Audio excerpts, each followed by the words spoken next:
Hello, and welcome to our podcast, Driven by Doing. Today, we have a very special guest, Mr. Lawrence Lockhart. He is currently working as a software engineer here at FedEx in Memphis, Tennessee.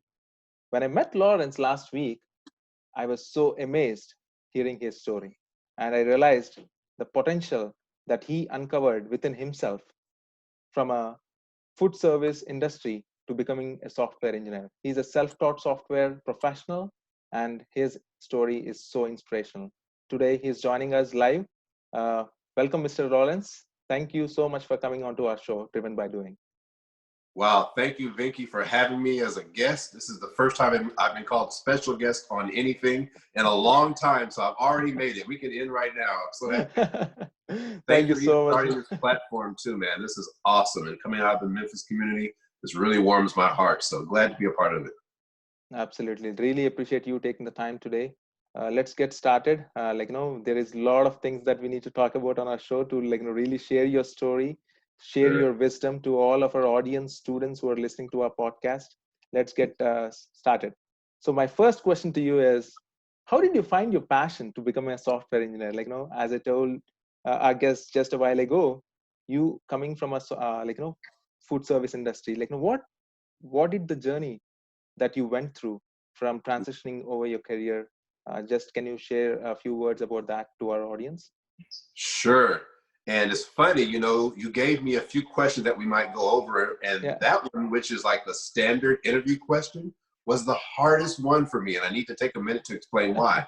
Because when I looked at the question, I had an instant answer, right? The answer that I always give in the interviews when I'm trying to get hired at a job, like I had that ready. It's part of the elevator pitch. Yeah. But I began to dig down a little deeper and kind of shocked myself because you know what? I don't have a passion for software engineering per se.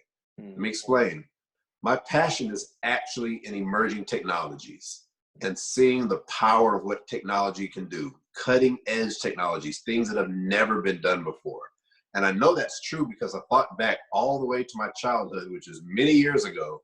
And I remember going to Star Wars when it was first released, like 78, 79 with my dad. I went during the release year of the very first Star Wars and was just fascinated with the idea of spaceships and light speed and laser cannons. And I went forward a few years in my life, and I remember reading like Isaac Asimov's sci-fi books, Foundations trilogy. I mean, as a 12, 13-year-old, just fascinated with this stuff. I remember going to the grocery store and begging my mom to buy a Popular Mechanics magazine from the magazine rack because they would always have story about futuristic cars, solar-driven trucks, electric vehicles. And I would just, my mind would be blown away by these technology type ideas, even as a kid. I remember even in junior high when the Commodore 64 and TRS-80 computers were first becoming kind of widespread. We literally got one at my junior high school, and it went to the gifted class. I just so happened to be in the gifted class, and I loved it. Like that was all I wanted to do, just play on the computer forever and ever. I think my crowning achievement was writing a basic program that played the Michael Jackson Beat It song, just simple little MIDI tones in BASIC. Absolutely love technology. But the second thing that I love is being a problem solver. I've always been the guy who liked to solve the hard problems. Like, give me the challenges. I like figuring it out, just kind of tinkering with it in my head, making little models and spinning things around and looking at them different ways. I can remember, again, back in grade school when teachers would pass out brain teasers, the whole class would groan. Ah! And I'd be the one kid at my desk like, yes, I can figure this one out. I would love brain teasers. So I say all that to say my passion has actually always been in technology and in problem solving. And it just so happens when you marry those two ideas together, the tool that best facilitates that is software development, software engineering. That field of study is no more than a tool. Now, when you look at it, when you come away from it, I can write the most elaborate program of all time, right? At the end of the day, it's just prose, like a beautiful poem. It's just prose, and you can appreciate a poem, you can appreciate good code, but the passionate thing, the thing that drives me is what can that code do? What can it do for society, for people, for machines? And I will always be interested in that. And so it just so happens that I ended up landing at FedEx, and I guess we'll get to that story later, where obviously we're a logistics firm. Well, guess what? In addition to my restaurant background, I have 5 years in supply chain technology. I used to work at the Nissan facility in Canton, Mississippi. Huge facility that cranks out Nissan cars and trucks every year. I was working for one of their suppliers, and I was a forklift driver. Then I was a supply chain analyst, a warehouse manager. So I was ordering parts all through the country using LTLs, using FedEx, ordering parts overseas, learning how the supply chain works, learning just in time, lean, learning tons of principles in the warehouse that we end up using in agile in software development, right? The safe environment, if you will. So those two things kind of married, and that kind of keeps my juices going, lets me know I'll be at FedEx for a long time, because the unique problems that we solve in logistics, just in getting a package that you drop off at a station in LA to New York the next day by 10:30 every day, is literally a million miracles. Like, and making sure packages don't escape from ports, especially international ports. And if they do, having a rigorous system to catch them and have things go to customs. All those are really, really neat challenges that we solve with software. So again, kind of to wrap up, my passion is, I enjoy software and I enjoy software engineering, but my passion is really about the technology and seeing the problems we can solve. Wow, that's amazing. I mean, it's very clear from your voice that how much you love technology. Mm, And on top of it, like, since you transitioned into, like, software engineering as a problem solver, you love solving problems. And yes. I see, like, you have taken lots of courses online and trying to learn software engineering. And you also mentioned when we had a conversation last week that it has taken some time to, like, learn those skills, like, Right. identify what are those key areas that you need to sharpen yourself. So let us go through that journey. Like, once you decided to becoming a software engineer, Mhm. what are the some of the things that you learned, whether it is online, whether meeting mentors? So what are Gotcha. the first things that you have did that once you chose to come into this industry? Great question. So I just did a long spiel about how I've loved technology my whole life, but I've only worked in it for the last year and a half, 2 years, which leads to the question, what have I been doing? And as you mentioned, I've been working in the restaurant industry for many years. And I mentioned I worked 5 years in supply chain industry. And so getting into software development as a career choice actually happened as a product of adversity. I was in between jobs, had some funny stuff happen at one employer, won't go into that here, because it ended up being one of the greatest opportunities of my life. Because when I was in between that job and my next, I was paired with a career counselor, specifically a company called Lee Hecht Harrison here in Memphis. And over the course of 2 or 3 months, we had in-depth interviews and a battery of tests. I feel like they did everything but draw blood from me. Like, I took every test known to man, which was probably only like 2 or 3, but it just felt like a lot. I was always taking more tests.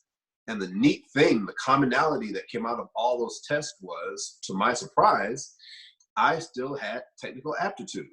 I still had high ranks on logical and decision making and analytical skills. Like, I was like, really? I haven't been in a college class in 10, 15 years. How can I have these things? Uh, But it came out consistently in the battery of tests. And then one of the tests actually showed ideal careers for your score, however they happen. There's some algorithm that computes, here are some likely careers for you. I think the first one said actuary. So I looked up what an actuary is. I said, heck no, there's no way I can do that. But then the next 3 were all database analyst, programmer, networking engineer, just a whole slew of job titles in this world we call software engineering, which blew me away because I had never considered it as a career choice. I pretty much thought I would be in restaurants my whole life. And so that began the wheels thinking, like, can I actually get back into this? Is it even possible? Because I had given up on a technical discipline, a deeply technical discipline, for a very long time.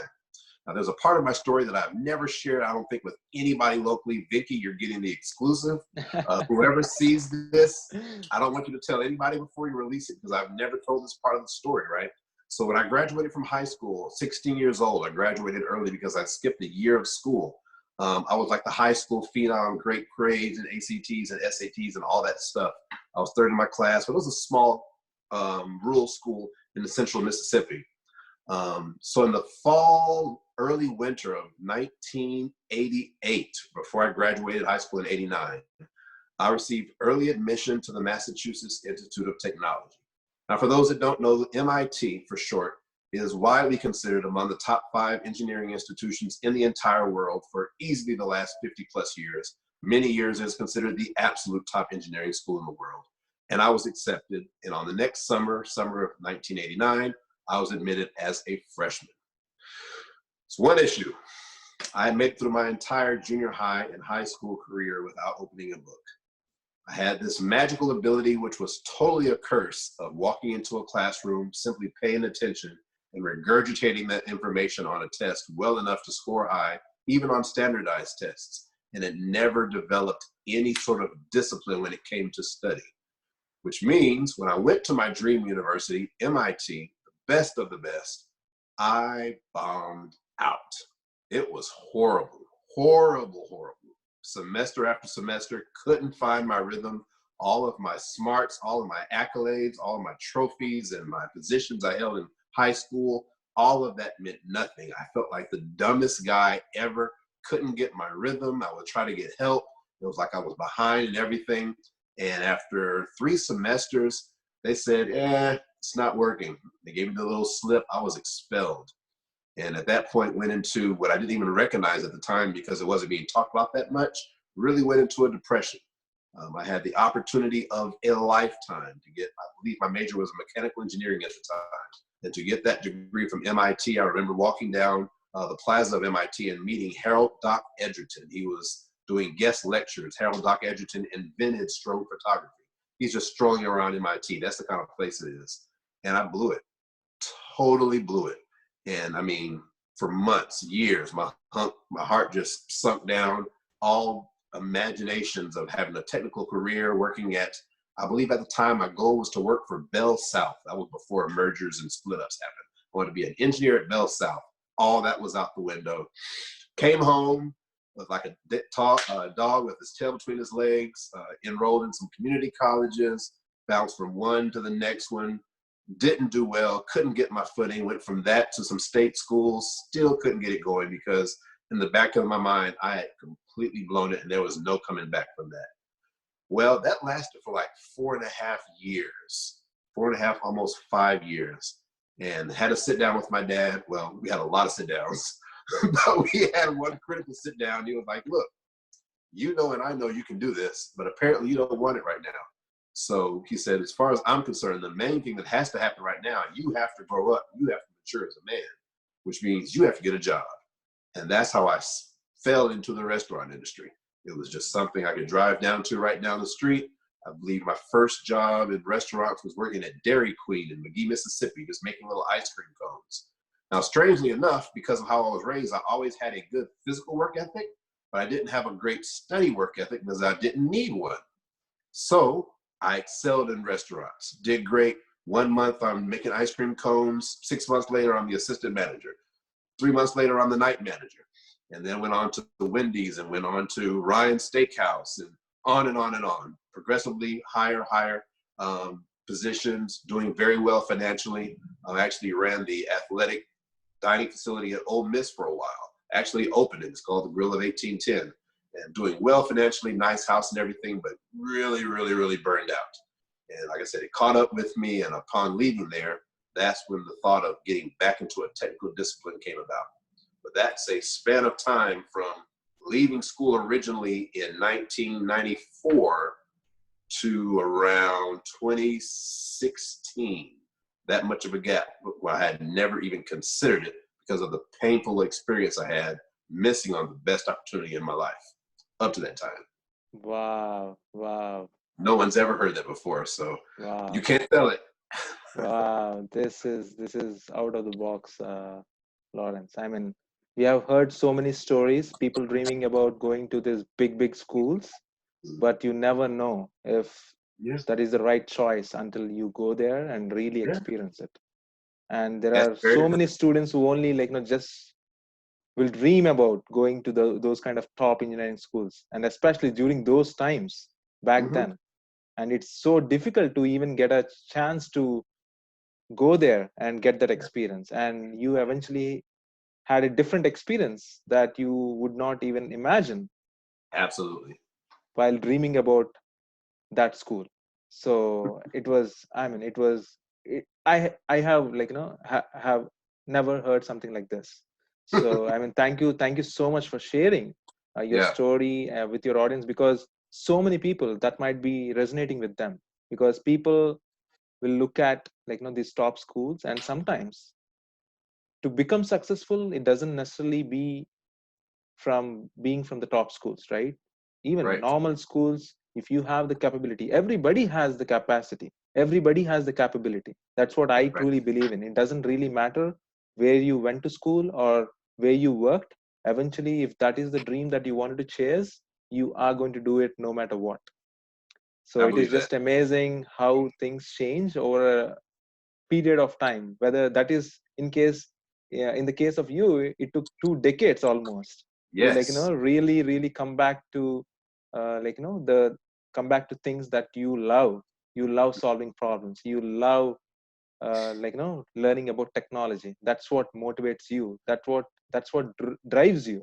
So right. again you started chasing your dream, again you started chasing dream no matter what. I think that is just amazing to see how things will turn up if you just have the right kind of mindset and right kind of, like, the passion towards what you really want. So Right. one thing that I wanted to ask you is, if somebody is starting today to become a software engineer, so somebody might be listening to this right now who is thinking, hey, that's me, right? So what would you tell for someone who is just getting started, who is chasing their dream, chasing their what they wanted to achieve in their life, to become successful in whatever they choose? Gotcha.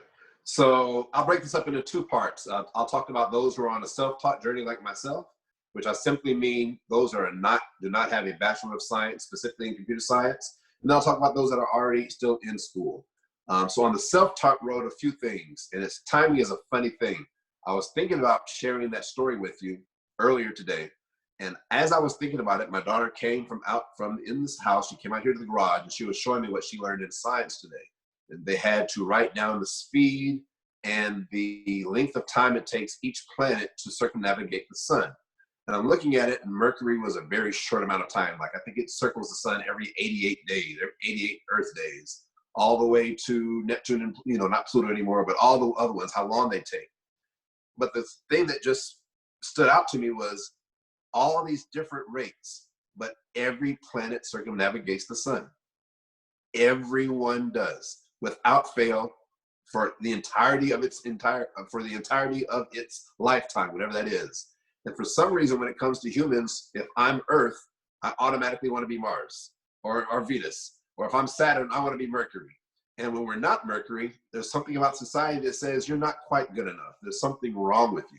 And that's just a horrible, horrible thought process. I think in my family, we have a mantra: if you're still alive, it's not too late. Right? My dad got his Bachelor of Science degree in mechanical engineering in his adult years, married, children, working in a warehouse. My mom got her Bachelor of Science in education in her late 40s, early 50s, married, children, full-time job. I did go back and get my bachelor's degree, not in computer science or engineering, but I got a degree from Mississippi State in my 30s, married with children, and then later on made the transition into tech. So first thing first, there is no such thing as too late. Yes, there's ageism and racism and sexism and all the other isms you can name, and that's still not a barrier if you want it enough and you're willing to go through this path. So that's the first thing. Do not let age or time be a metric that discourages you, because there's some that'll say if you haven't done it by 35, you can forget it, or you haven't done it by 43, you can forget it. I am 47 years old. I just got my first true software developer job last year, got a junior role the year before that. All right. And I'm fine. I'm in a good spot. I'm learning as much as ever before. I'm as driven as ever before, looking forward to contribute more than ever before. So do not let time be a barrier. The second thing, one way I really did waste time, even after I made the decision to learn this stuff, was making bad choices in my choice of platform. And I think you kind of touched on this earlier, and I probably kind of steered the question away. So sorry about that. No problem. But I remember being in free code camp, which so many of us self-taught people start with, and getting to a certain point. I think it was with JavaScript, and it's got really, really tough. And I didn't have a person to ask any questions at that moment. And so I switched, I got off of that, and I got onto some Udemy course, which turned out to be from a horrible provider. Like, I think they may have just copied it from a YouTube video, poor content. and got so far and got confused and got frustrated and said, maybe I shouldn't be studying JavaScript because it's just this little language that Brandon made in a couple of days. Let me do PHP. And I was just all over the place. That was a horrible, horrible error. If you are learning and studying from a reputable platform and you get stuck, give yourself some period of time and then seek help, which kind of leads to my second or third suggestion: connect yourself with community. So much of my journey has been aided by community. When I was living in Oxford, Mississippi, and still working in restaurants, working all day long, studying all night long, or working all night long over in the morning, and then staying awake and studying more, the thing that accelerated my path was when I found out about a little group of people called Code Connector. Didn't even know what it was, but I saw this funny looking purple logo, and they said they meet, and if you want to get into tech, come meet us. So I said, babe, talking to my wife, I got to go to this meetup thing. She's like, where is it? It's on Main Street? Is it at the campus, Ole Miss? I'm like, no, it's in Memphis. She's like, Memphis? That's like an hour and a half away. I got to do it. I got to do it. And so I made a trip from Oxford to Memphis and met so many open, giving people who would answer my dumb questions. We know there's no dumb questions. They answered all my questions. I was like, wow, this is where it's at. And I ended up going to a meetup in Little Rock that was sponsored by one of the code schools out there.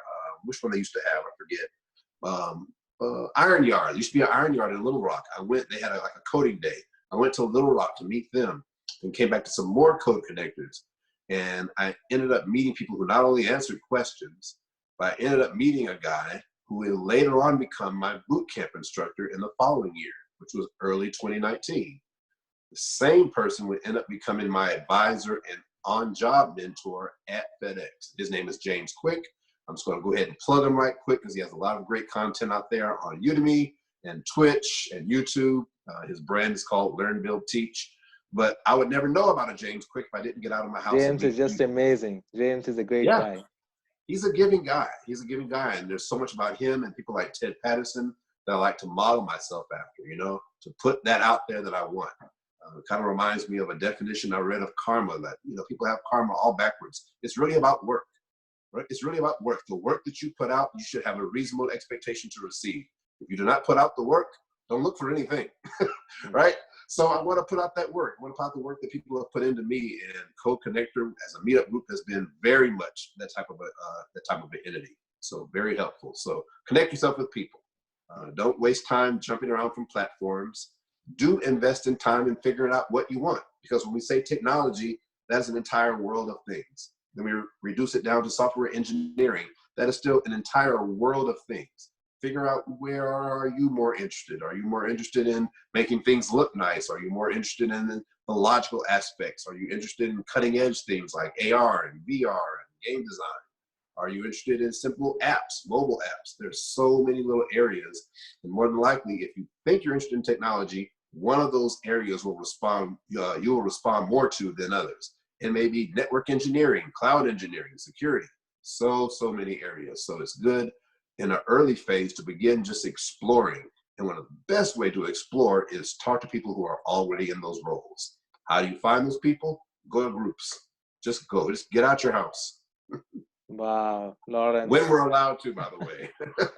Can't quite do that now. You have to do it online. I mean, you kind of narrowed it down to anybody who's just getting started.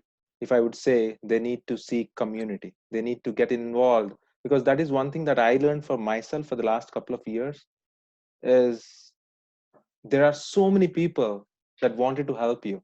All we need to do is just ask. Mm-hmm. And one of the most important that I like about you especially is you are a mentor for so many students here in the community. You are a mentor at name the school here in Memphis, whether it is Code Crew or Code Connector. So you have done it all. How did that experience as a mentor, after becoming a software engineer, has really helped you and motivated you to help more and more people, because you are part of so many nonprofit organizations here in Memphis. So share your experience, learning from this particular experience to give back to the community. Gotcha. Well, for me, I've seen the difference that it made in my life. It literally changed my life. Again, at middle age, a phase in life when people think, hey, you're probably out of changes, probably you're ready to have a midlife crisis. And no, I didn't have a crisis. I had a midlife career change for the better, where I actually come home at a reasonable time at night. And here we are in the middle of coronavirus quarantine, and I work from right here in my garage and still get paid every day.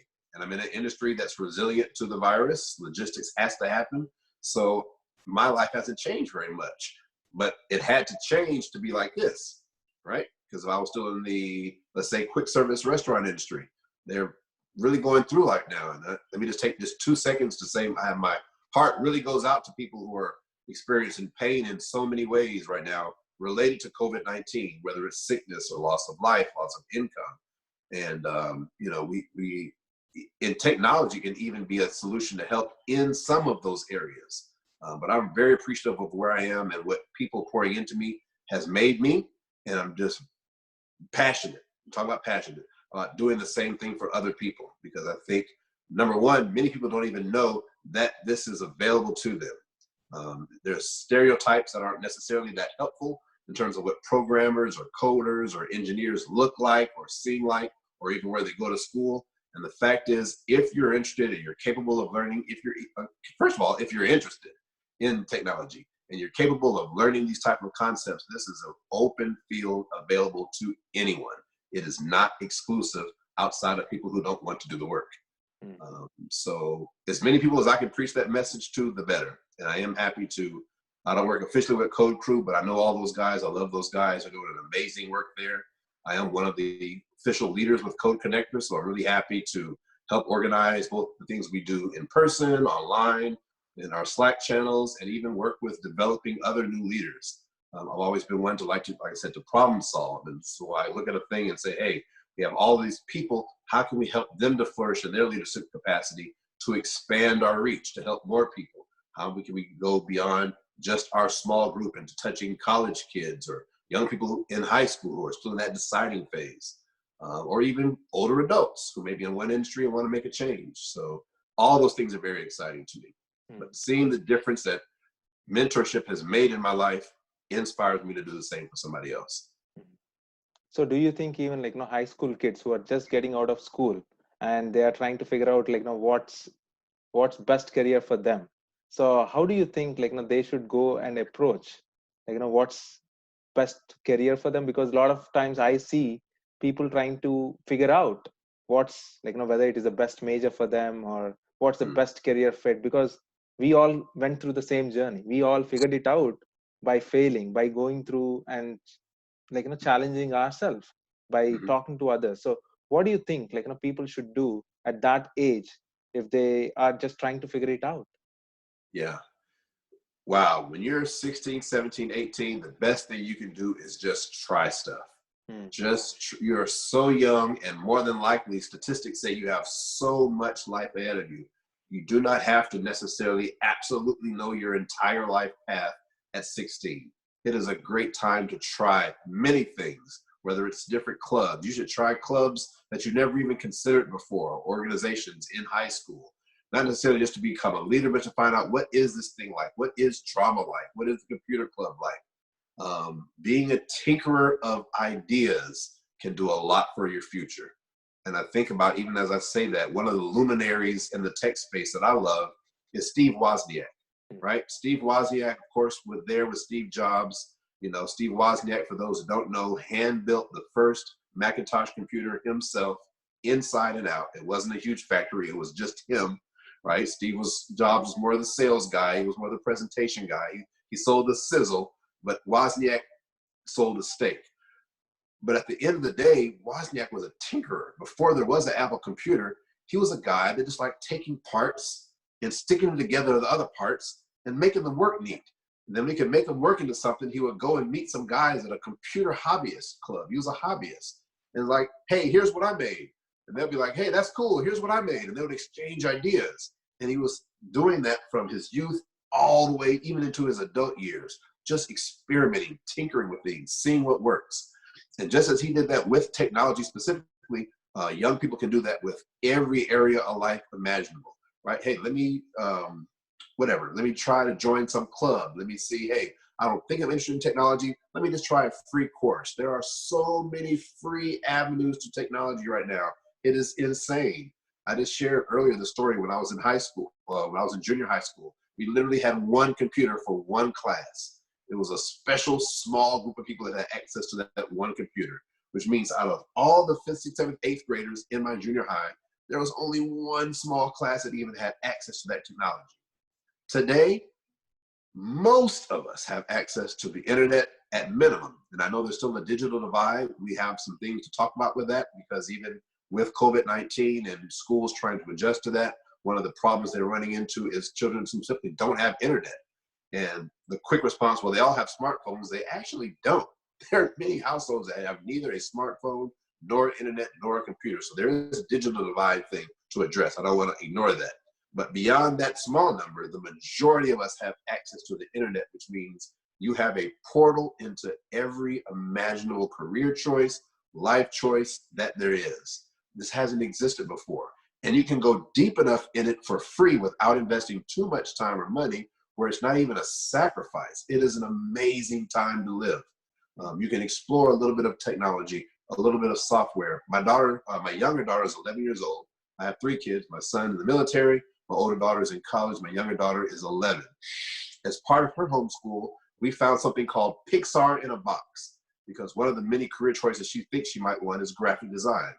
Pixar in a Box is a course in what it's like to be a graphic designer at Pixar, and they put it in a capsulated form on Khan Academy, made it for kids, and made it free. Like, so you can learn what it's like to work at Pixar at 11. And if you like it, great. If you don't, it doesn't matter. You're 16, you're 17, you're 11. Choose something else. But to answer your question, to kind of wrap it up, the way to find out is to just explore. Don't get too sold on an idea. Explore, tinker, investigate as many things as you can. Exploit the internet for the good that it is. There's a lot of bad on the internet. There's a lot of great on the internet. Even as an adult, I'm taking advantage of 2 or 3 online courses that are free right now that usually aren't free. I know Udacity is offering 1 free month to their nano degree programs. Pluralsight is offering all 70,000 courses of their entire platform free for the month of April. Oracle Cloud Infrastructure is offering 6 certifications, the course and the test, for free until mid-May. It's like, if you're interested, just go try it out.